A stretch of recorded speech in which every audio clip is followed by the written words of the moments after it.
پھر جب موت آ جائے تو ہم قبر میں 3 مٹی ڈالتے ہیں، منہا خلقناکم وفیہا نعیدکم ومنہا نخرجکم تارۃ اخری۔ زندگی، بعد میں پھر موت، پھر آپ اٹھنا۔ اللہ رب العزت ارشاد فرماتا ہے کہ ہم نے تم کو مٹی سے پیدا کیا، پھر ہم مٹی میں لوٹائیں گے اور پھر ہم تم کو دوبارہ اٹھائیں گے۔ یہ بھی بات خیال رہے۔ جب اتنی بات آپ سمجھ گئے تو غور کریے کہ تقریباً حضرت آدم علیہ السلام سے لے کر اب تک 8500 سال گزر گئے انسان کی اس دنیا میں۔ کتنے سال گزر گئے؟ 8500، یعنی 8500 سال اس دنیا میں انسان کے آئے ہوئے ہو گئے۔ تو 8500 سال حضرت آدم سے لے کر علیہ السلام سے لے کر اب تک یہ دنیا انسانوں کی ہے۔ اس سے پہلے جناتوں کی دنیا تھی جو 50,000 سال جناتوں کی دنیا رہی ہے، لیکن انسان کی دنیا کتنے ہیں؟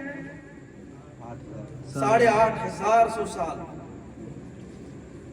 تاریخ میں آپ کو کہیں یہ نہیں ملے گی کہ آج تک کوئی انسان 8500 سال سے اب تک باقی ہے۔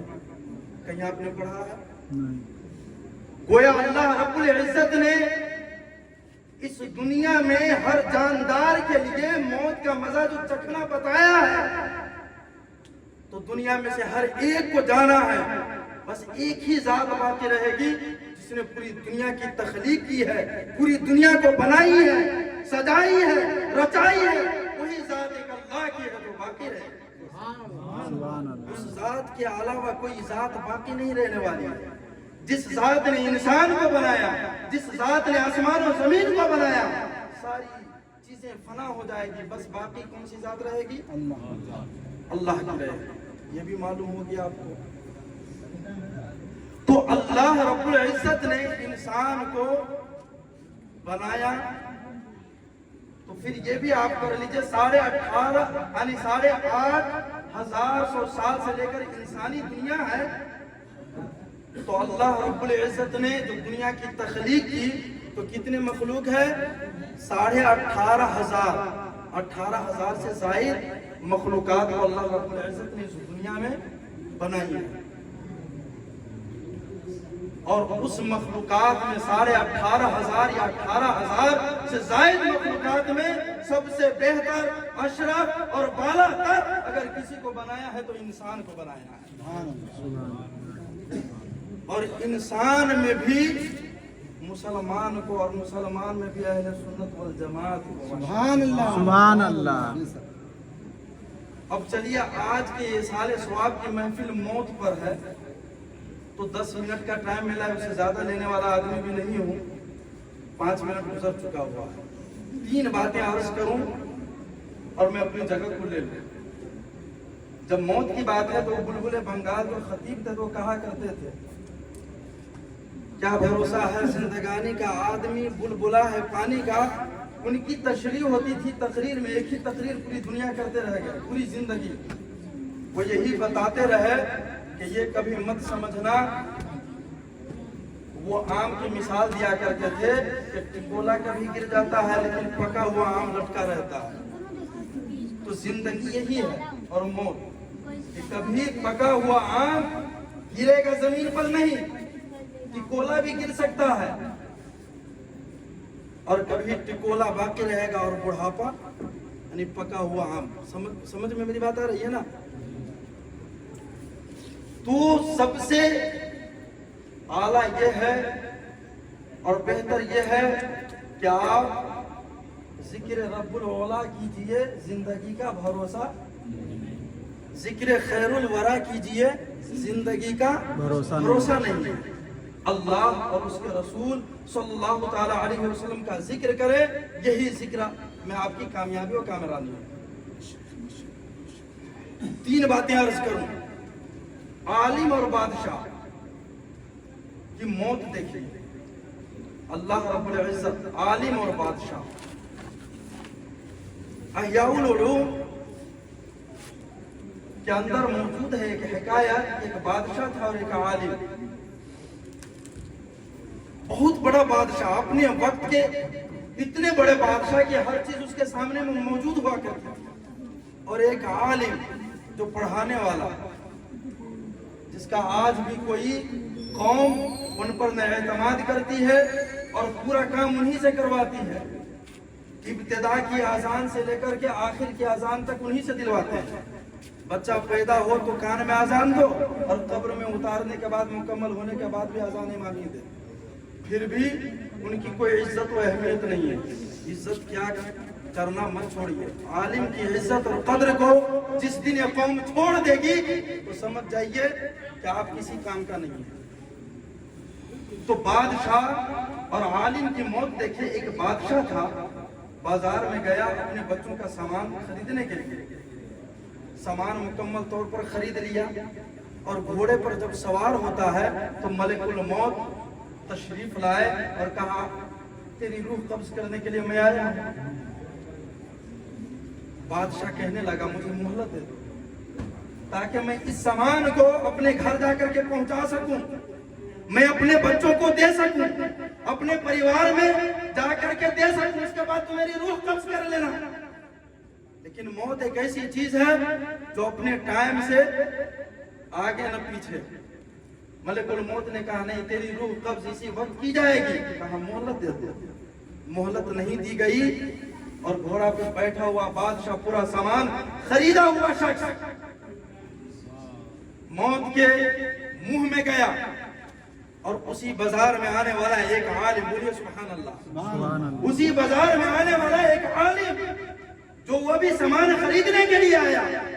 मलिकुल मौत वहां भी जाकर के कहने लगे, मैं तेरी रूह कब्ज करने के लिए आया हूं। आलिम ने कहा, रूह कब्ज कर दो। सुभान अल्लाह। आलिम ने कहा, रूह कब्ज कर दो। ताखीर किस बात की, लेट किस वजह से? मलिकुल मौत ने कहा, अल्लाह की तरफ से हुक्म है, तुझे मोहलत चाहिए तो तुझे मोहलत दी जाएगी। सुभान अल्लाह। तुझे मोहलत दी जाएगी। इतना सुनना था, वो आलिम कहता है, मुझे मोहलत की कोई जरूरत नहीं है। ऐसा लग रहा है कि किसी को फांसी पर लटकाया जाता है तो आखिरी, क्या बोलते हैं उसको, आखिरी ख्वाहिश पूछी जाती है कि तेरी आखिरी ख्वाहिश क्या है, तुम किससे मिलना चाहते हो, तुम अपनी ख्वाहिश का इजहार करो, अपने ख्वाहिश के बारे में बताओ। तो ख्वाहिश बताई जाती है। उस आलिम से कहा गया कि तुझे मोहलत दी जाएगी, अपनी मोहलत को बताओ। कहा, मुझे मोहलत की जरूरत नहीं है। ए मलिकुल मौत, अल्लाह की तरफ से आप तशरीफ लाए हैं रूह कब्ज करने के लिए, तो रूह कब्ज कर लीजिए। ये बंदा हाजिर है।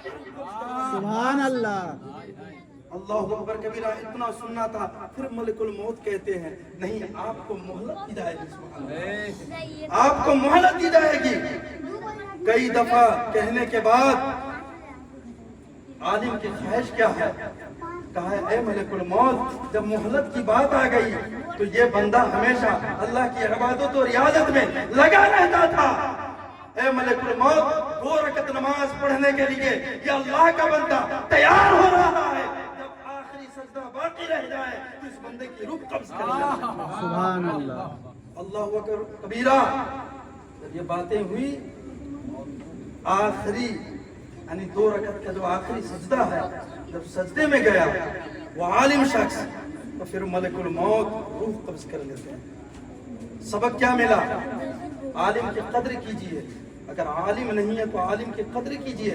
आलिम की कद्र से भी आपको मोहलत मिल सकती है, माशाअल्लाह, सुभान अल्लाह। लेकिन अगर आप आलिम की कद्र नहीं जानते, आलिम की फजीलत नहीं जानते, आलिम के बारे में इधर से उधर लगे हुए हैं, तो उम्मीद रखिए आपकी मौत उस बादशाह की तरह होगी जिसको मोहलत नहीं दी गई थी। दूसरी बात, हाल में तकरीबन 2012 के अंदर हुजूर बहरुल उलूम अलैहि रहमत व रिदवान अब्दुल मन्नान आज़मी अलैहि रहमत व रिदवान की जब मौत होती है 2012 के अंदर, तो आप जिस हॉस्पिटल में थे और जितने उलमाए किराम मौजूद थे, एक आलिम की बात आई तो कह रहा हूँ, मौजूद थे, तो गवाहान आकर के कहते हैं जब हजरत की मौत हुई तो थोड़ी सी कै हुई, तो कै में इतनी खुशबू आई जैसे और खुशबुओं के अंदर खुशबू नहीं मौजूद है। और जिस गाड़ी के अंदर आपने कै किया वो गाड़ी इंडिया के अंदर 1 लाख या 2 लाख की होगी, उस गाड़ी की कीमत करोड़ों लगाई गई। अल्लाह अकबर। एक आलिम के कै के अंदर भी अल्लाह रब्बुल इज्जत ऐसी खुशबू पैदा कर देता है कि तारीख में वो खुशबू लिखी जाती है। आपने कभी सुना है कि कोई उल्टी करे और उस उल्टी के अंदर खुशबू हो? आपने सुना है? हमसे पेशतर एक आखिरी बात, 3 बात कहा था, आखिरी बात,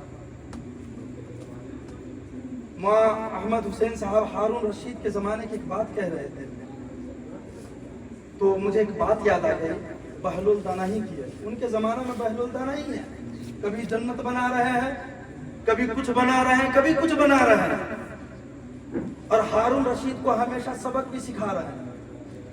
एक दफा बहलुल दाना जा करके हारून रशीद के बादशाह की गद्दी पर बैठ जाते हैं। बैठे तो उनके खादिम हजरात जो हिफाजत करने वाले शख्स देख लिया कि बादशाह के यानी बैठने वाली जगह पर ये बहलुल दाना बैठे हुए, इतनी मार पड़ी बहलुल दाना को, इतनी मार पड़ी, इतने में हारून रशीद आया और आने के बाद कहा बहलुल दाना क्या बात है कि तुम मेरी बिस्तर पर बैठ गए हो? बहलुल दाना उस अल्लाह के वली का नाम है कि मिट्टी के जन्नत बना करके पेश करते रहे और हम मिट्टी के जन्नत बनाते रहे। हारून रशीद ने कहा तुम इसको क्यों मार रहे हो? कहा आपके बिस्तर पर बैठने की वजह से मार रहा हूं। हारून रशीद ने कहा बहलुल दाना बैठने की क्या जरूरत थी? सबक वाली बात समझिए। तकरीर तो समाज करते होंगे, उठा पटक हमारे इधर तो तकरीर होती रहती है, तो समाज कीजिएगा, हम उठा पटक करने वाले है भी नहीं। तो बहलुल दाना से जब हारून रशीद ने कहा बहलुल दाना इस पर बैठने की क्या जरूरत थी? बहलुल दाना ने कहा हारून रशीद तो इस बिस्तर पर बैठता है तो मैं कुछ देर बैठा तो मेरी ये हालत हुई, इतनी पिटाई लगी, इतना मार खाया, क्या तुझे उस अल्लाह का खौफ नहीं है? तुझे क्या उस अल्लाह का खौफ नहीं है कि इस बिस्तर पर बैठ करके इतने जमानत जो बैठे हुए हो, जब उसकी मार पड़ेगी, मुझे जब मार पड़ी तो ये हालत हुई, जब उसकी मार पड़ेगी तुझको तो क्या हालत हो? फिर खड़े होकर के बस 2 सवाल किया बहलुल दाना ने हारून रशीद बादशाह से। कहा है हारून रशीद एक जंगल में तुम चले जाओ, आखिरी बात, एक जंगल में चले जाओ बयाबान में जहां कोई भी नहीं है, और वहां पर तेरी आने वाली सांस रुक जाए। जाने वाली होती है, आने वाली होती है, तेरी सांस एक रुक जाए और उस सांस बचाने के बदले में एवज में अगर तुझे कहा जाए कि आधी सल्तनत दे दो तो तुम सांस बचाने के चक्कर में तुम आधी सल्तनत अपनी बादशाहत दोगे या नहीं? हारून रशीद कहता है मैं अपनी सांस, एक सांस बचाने के लिए आधी सल्तनत दे दूंगा। कहा अगर दूसरी सांस भी जाने लगे तो? कहा पूरी सल्तनत दे दूंगा। बहलुल दाना ने जो सबक दिया था, कहा है हारून रशीद इस बिस्तर पर बैठ करके फिर तकब्बुर किस बात की, जब तुम्हारे 2 सांस की बस पूरी सल्तनत तुम्हारी है, तो इस पर तकब्बुर करने की कोई अल्लाह अकबर कबीरा। जब बहलुल दाना का ये सबक जब सुना गया और तारीख में लिखी गई, तो आज मैं लोहार पट्टी के सरजमीन पर यही कहना चाहता हूँ, ऐ मुसलमानों, हमारे अंदर कितनी सांसें हैं? 2, एक जाती है और एक आती है। अगर एक भी बंद हो जाए तो मेरी मौत आ जाएगी, मेरी जिस्म की कोई कीमत नहीं है। तो फिर हमें तकब्बुर किस चीज की है? हमें अपने जिस्म पर किस चीज का तकब्बुर है? इसलिए मैं میں عرض کروں گا کہ آپ اللہ کی بارگاہ میں جھک جائیے، اللہ کے لیے سجدہ کیجئے، اللہ کے لیے ذکر و اذکار کیجئے، رسول پاک صلی اللہ علیہ وسلم سے محبت کیجئے۔ اگر آپ کے پاس ذکر رسول اور ذکر خدا ہے تو پوری دنیا آپ کے جھولی کے اندر ہے۔ سبحان اللہ۔ اگر یہ چیز نہیں ہے تو پھر آپ کے پاس کچھ بھی نہیں ہے۔ اس لیے عرض کروں گا اللہ اور رسول صلی اللہ تعالیٰ علیہ وسلم سے محبت کرنے کا طریقہ سیکھیے، رسول پاک صلی اللہ تعالیٰ علیہ وسلم کی یاد میں کھونا سیکھیے، رسول پاک صلی اللہ تعالیٰ علیہ وسلم سے عشق کرنا سیکھیے، تب دیکھیے کہ دنیا پوری آپ کے قدموں کے اندر ہے۔ اگر آپ کے اندر اللہ اور رسول کی محبت نہیں ہے تو آپ کے قدموں کے نیچے دنیا نہیں ہے، بلکہ سمجھیے کہ وہ دنیا آپ کو لات مارے گی۔ اس لیے اگر اس لات مارنے سے بچنا چاہتے ہیں تو اللہ اور رسول کی یادوں میں کھونا سیکھیے، ان سے محبت کرنا سیکھیے۔ اگر یہ ہم لوگوں کے اندر ہے تو سمجھے پوری دنیا ہمارے اندر ہے۔ انہی چند باتوں کے ساتھ میں اپنی اس تقریر کو ختم کرتا ہوں۔ آئیے توبہ کریے، استغفر اللہ ربی من کل ذنب و اتوب علیہ، پڑھیے اپنا کلمہ ایمانی، کلمہ جذباتی، کلمہ لا الہ الا اللہ محمد رسول اللہ صلی اللہ تعالی علیہ وسلم۔ وآخر دعوانا ان الحمد للہ رب العالمین۔ السلام علیکم ورحمۃ اللہ۔ ماشاء اللہ ماشاء اللہ۔